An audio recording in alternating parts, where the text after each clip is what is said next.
So, the Islamic worldview can be understood with this very simple diagram, and that is Allah subhanahu wa ta'ala is the creator and sustainer. There are many attributes of Allah subhanahu wa ta'ala, but we have focused only on two, that He is the creator and He is the sustainer, which means the balance, whether it is a magnetic balance in the universe or whatever you call it, who is maintaining that? NASA, myself, Putin, who is doing it? Therefore, these two aspects are taken. Do people create when they say that we have subdivided chromosomes into X and Y, and now we can decide whether odd number or even number should be allowed to assemble and then grow into a phenomena? Who is doing that? Who is the creator of those genes? Are those genes made by human beings, by artificial intelligence, or by the creator? Therefore, we have picked up only two attributes of Allah subhanahu wa ta'ala, which cannot be challenged by any so called claims of creativity. Nuclear power, who has created these molecules which are moving very fast, you cannot even count that. Why with that speed? Why not different speed? And how you can alter it, how you can make it explode? All these things, is it your creation or this exists and you are only manipulating it? So, first aspect is Allah subhanahu wa ta'ala alone is the creator. Second, universe and nature is created. That means any object of nature which impresses you, benefits you, and you feel obliged, does not deserve praise from you, but praise is only for the one who created that. Most of the polytheistic systems are based on this misconception. They find something in nature beautiful, they become naturalist or polytheist. Someone thinks elephant is powerful and beautiful, so they call Ganesha as their god. All south of India takes Ganesha as their god. North India takes other gods. So, whoever they feel is beneficial for them, they take that, because they are taking nature as divine, while Islam says nature is created by the divine. Basic difference. Thirdly, man has a purpose and role. Human being is not born by accident, but a purpose. It is not a self-generating single cellular phenomena to multiple cell phenomena. It is not what so called biological evolution results, but it is in its own right a creation, and it has a purpose. And lastly, there is need of an ethical judgment. These are the four basic themes, that human life becomes meaningless if you do not have an ethical judgment, a reward and punishment in this world as well as in the life hereafter. So, these four aspects make worldview, and the same approach applies to other worldviews. Those who take matter as reality and ultimate develop answers for these questions dealing with materiality. Those who think only spirit, they come and say everything is spirit. But Islam is different. It does not go for that kind of approach. Non-Tawhidic worldviews can be summarized in these 3 points. Nature taken as divine and holy. Second, material power and prosperity as goal of life. And thirdly, individual satisfaction and pleasure as purpose of life.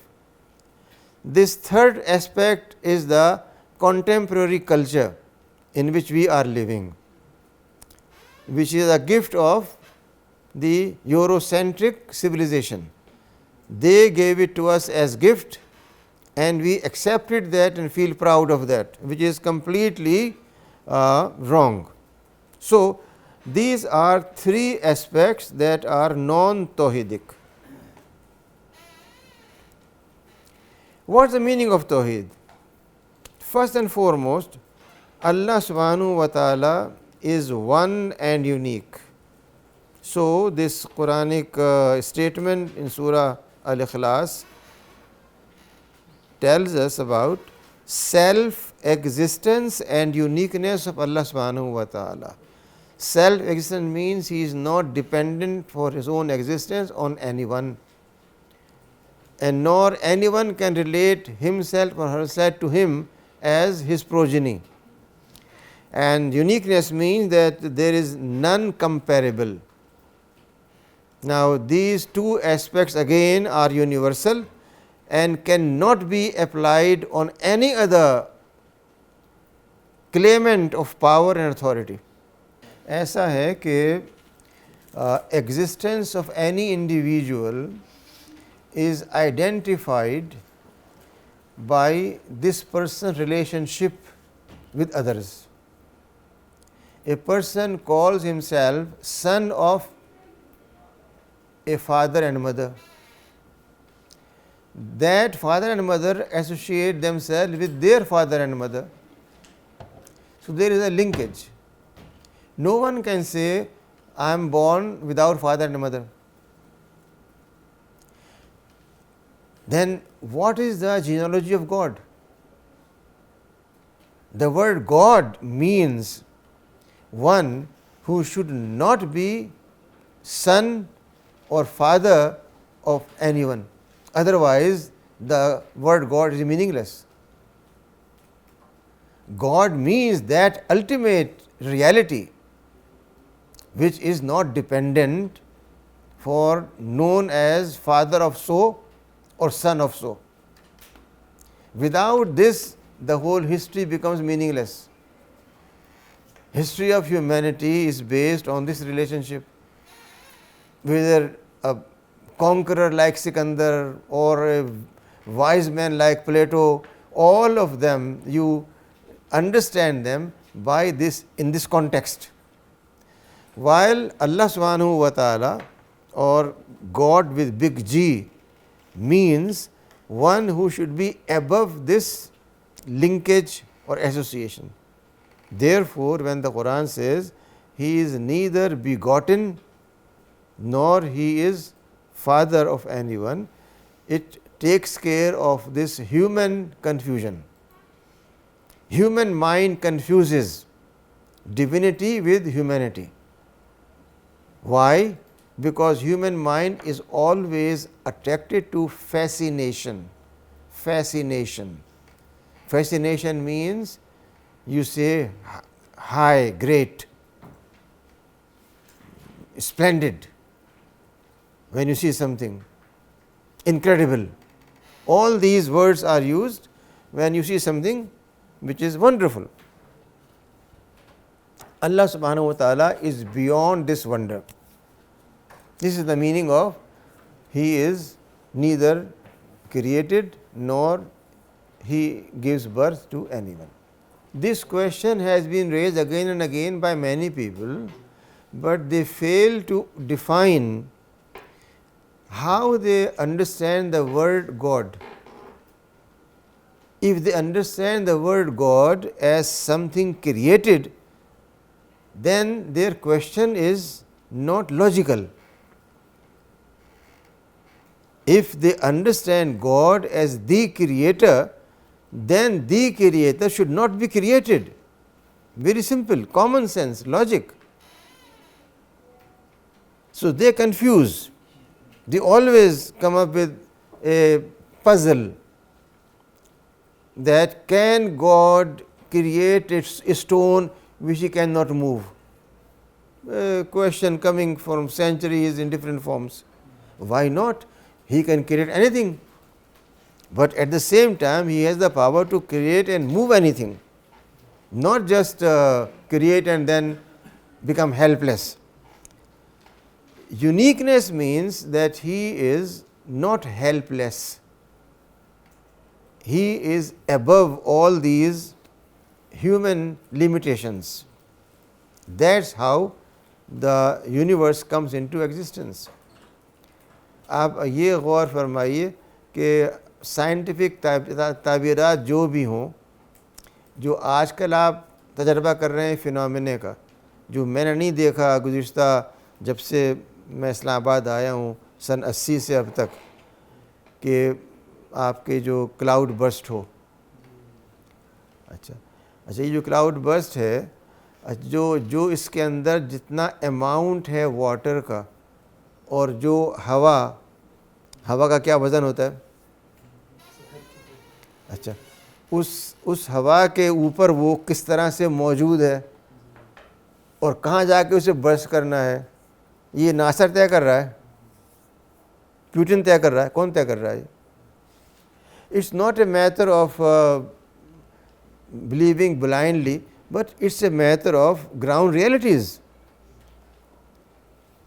اور جب پانی رک جاتا ہے تو کیا وہ آپ کے کہنے سے رکتا ہے، یا وہ ایگزاسٹ ہو گیا کلاؤڈ اور وہ ختم ہو گیا؟ نہیں، it is still there, plenty of water is still there, but it has stopped. Why stopped? Why not continue? آخر طوفان نو بھی تو آیا تھا نا. طوفان نو کوئی کہانی نہیں ہے. طوفان no exist in African folklore, in South Asian, in North American. You read any folklore and it is there, which cannot be a mythology. You cannot have people who have never met and known each other talking about this phenomena. تو وہ کیسے آیا تھا؟ ایسے آیا تھا نا وہ excessive water, but who did it? So the Islamic approach is very simple.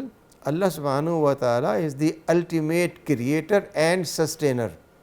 Sustaining means that he decides who should survive and when he wants to terminate a people, a nation, a region, a place. There are areas which were all greenery, but now they are only deserts. Libya, it was all greenery, it's all desert, and so on and so forth. جی time ہو گیا. اچھا جی، شکریہ بہت.